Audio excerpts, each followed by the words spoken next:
What is known about the last hours in the relatively short life of explorer Meriwether Lewis is that in the early hours of October 11th, 1809, it ended at Grinder's Stand along a trail known as the Natchez Trace in what is now the state of Tennessee.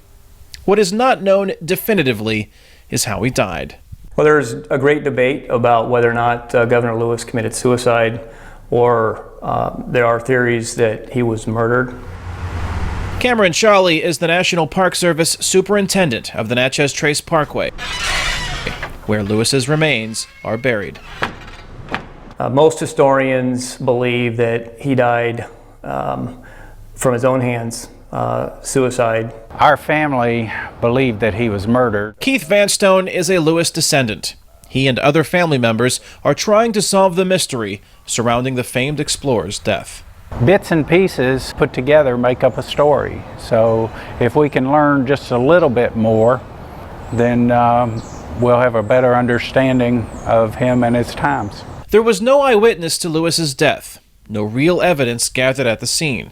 His friends, including Thomas Jefferson and William Clark, did not doubt it was suicide, given Lewis's reported fragile state of mind at the time.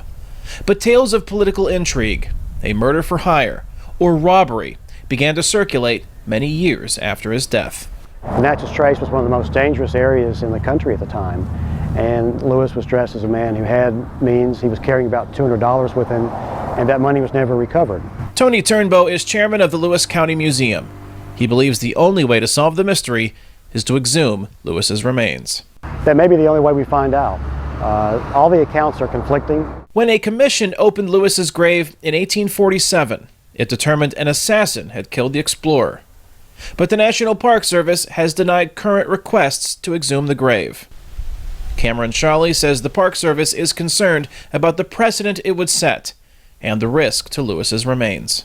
This isn't a typical grave site. Captain Lewis is under 1.5 feet of reinforced concrete, 3 feet of crushed gravel, more fill, more concrete, and most importantly, we don't know exactly where his remains are in relationship to the monument. So no one can guarantee that Captain Lewis or Governor Lewis's remains would not be damaged or destroyed through an exhumation process. For Lewis's descendants, opening the grave is an opportunity for closure. He never was given a proper Christian burial, or even a proper burial at that. And so to identify the remains and then, reinter them with the proper burial, is also an objective.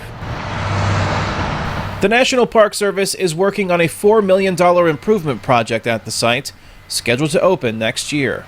Though Lewis's death remains unsolved, Sholly says it does not change the way the Park Service and history views Meriwether Lewis. The way he died does not affect his incredible contributions to the country. Kane, Farabaugh, VOA News, Nashville, Tennessee.